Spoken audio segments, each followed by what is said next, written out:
నమస్కారం ETV news కి స్వాగతం। ప్యారిస్ ఒలింపిక్స్ లో భారత్ బోని కొట్టింది। స్టార్ షూటర్ మను బాకర్ తొలి పతకం అందించింది। 10 మీటర్ల ఎయిర్ పిస్టల్ విభాగంలో కాంస్య పతకం సాధించింది। ఫైనల్లో 221.7 పాయింట్లతో మూడో స్థానంలో నిలిచి కాంస్యం దక్కించుకుంది। దక్షిణ కొరియా షూటర్లు మొదటి 2 స్థానాల్లో నిలిచి స్వర్ణం రజత పతకాలు సాధించారు। ఒలింపిక్స్ లో పతకం సాధించిన తొలి భారత మహిళా షూటర్గా మను బాకర్ రికార్డు సృష్టించింది।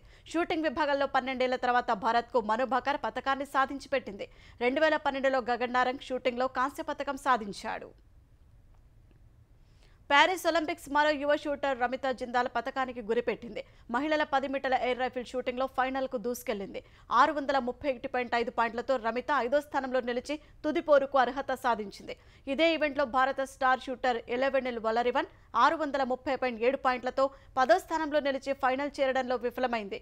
అటు రోయింగ్ లో రిఫే చేస్ విభాగంలో భారత అథ్లెట్ బాలరాజ్ పన్వార్ సత్తా చాటాడు। రెండో రౌండ్లో అద్భుత ప్రదర్శనతో క్వార్టర్ ఫైనల్ చేరాడు। మొనాకో అథ్లెట్ క్వింటిన్ యాంటోగ్నెల్లి తొలి స్థానం సాధించగా రెండో స్థానంతో బాలరాజ్ క్వార్టర్స్కు అర్హత సాధించాడు। 2000 మీటర్ల లక్ష్యాన్ని క్వింటిన్ 7 నిమిషాల 10 సెకన్లలోనూ పన్వర్ 7 నిమిషాల 12.41 సెకన్లలో పూర్తి చేశారు। మరోవైపు ప్యారిస్ ఒలింపిక్స్ను భారత స్టార్ షట్లర్ పివి సింధు విజయంతో ప్రారంభించింది। తొలి మ్యాచ్లో మాల్దీవులకు చెందిన క్రీడాకారిణి అబ్దుల్ రజాక్పై 21-9, 21-6 తేడాతో అలవోక విజయం సాధించింది। కేంద్ర బడ్జెట్లో దాదాపు 80,000 కోట్ల నిధులు ఆంధ్రప్రదేశ్కు వస్తున్నాయని కేంద్ర గ్రామీణాభివృద్ధి శాఖ సహాయ మంత్రి పెమ్మసాని చంద్రశేఖర్ తెలిపారు। కేంద్ర పథకాల ద్వారా మరిన్ని నిధులు రాష్ట్రానికి వస్తాయని ఆయన గుంటూరులో చెప్పారు। అమరావతికి 15,000 కోట్ల నిధులు ఎవరూ ఊహించలేదన్న ఆయన పోలవరం ప్రాజెక్టు 2-3 ఏళ్లలో పూర్తి చేసేలా కేంద్రం చర్యలు ఉన్నాయన్నారు। అమరావతికి 2,500 కోట్లతో రైల్వే లైన్ మంజూరైందని, దాదాపు 15,000 కోట్లతో ఔటర్ రింగ్ రోడ్డు నిర్మాణం కూడా జరుగుతుందన్నారు।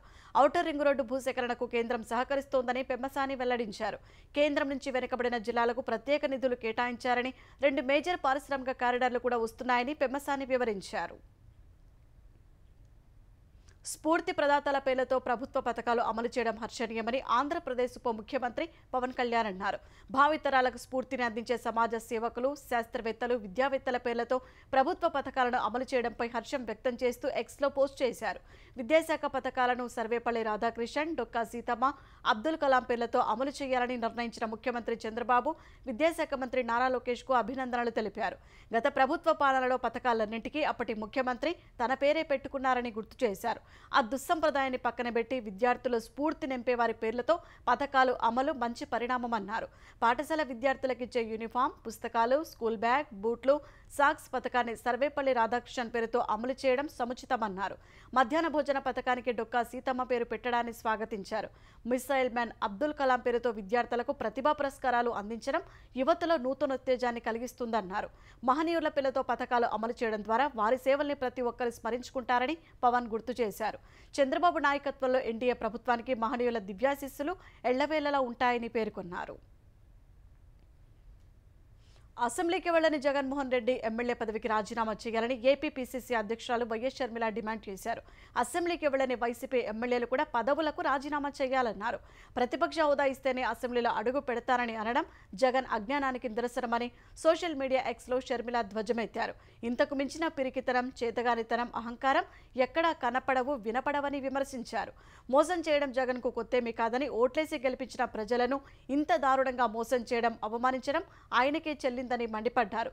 ఎమ్మెల్యేగా గెలిచింది చట్టసభలో ప్రజల గొంతుక కావడానికా, లేక మీడియా ముందు సొంత డబ్బా కొట్టుకోవడానికా అని ప్రశ్నించారు।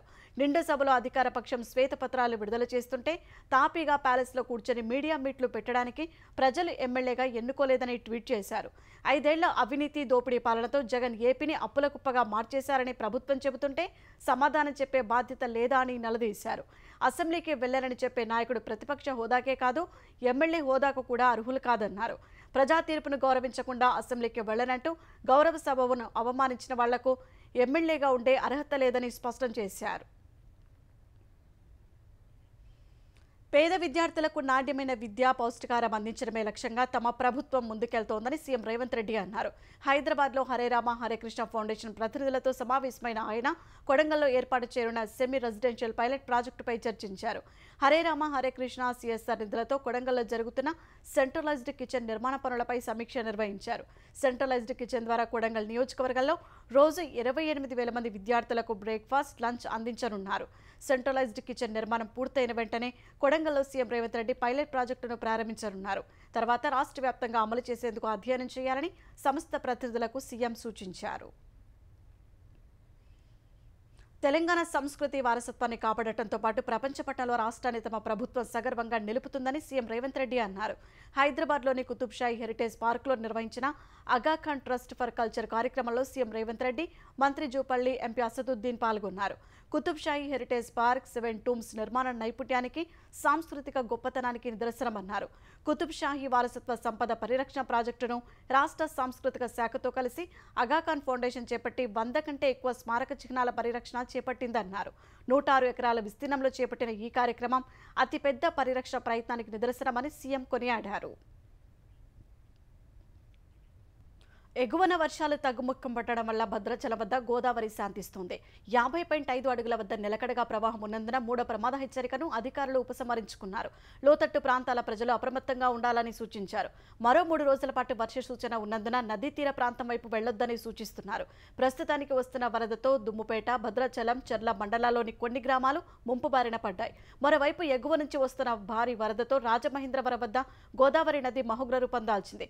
అఖండ గోదావరి తీరం ప్రమాదకరంగా మారింది. వరద ఉధృతితో ధవళేశ్వరం వద్ద 2వ ప్రమాద హెచ్చరిక కొనసాగుతోంది. నీటి మట్టం 15.3 అడుగుల మేర ప్రవహిస్తోంది. ధవళేశ్వరం నుంచి 15.33 లక్షల క్యూసెక్కుల నీటిని సముద్రంలోకి విడుదల చేస్తున్నారు. వరద ప్రవాహంతో కోనసీమలోని లంక గ్రామాలు ముంపులోనే మగ్గుతున్నాయి. ఏటా 6 నుంచి 6.5 లక్షల ఎకరాల కొత్త ఆయకట్టు కోసం కృషి చేస్తామని తెలంగాణ నీటిపారుదల శాఖ మంత్రి ఉత్తమ్ కుమార్ రెడ్డి అన్నారు.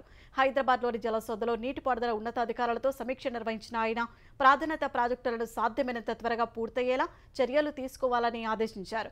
ప్రాజెక్టుల పనుల్ని ఆలస్యం చేయడం సహా నిర్లక్ష్యంగా వ్యవహరించే కాంట్రాక్టర్లపై చర్యలు తీసుకోవాలని తెలిపారు. అధికారుల నిర్లక్ష్యంతో రైతులు నష్టపోతే చర్యలు తప్పవని హెచ్చరించారు. ప్రాధాన్యత ప్రాజెక్టులకు నిధుల కొరత ఉండదని మంత్రి స్పష్టం చేశారు. క్షేత్రస్థాయిలో పనుల లక్ష్యాలకు అనుగుణంగా పనులు చేయాలని సూచించారు.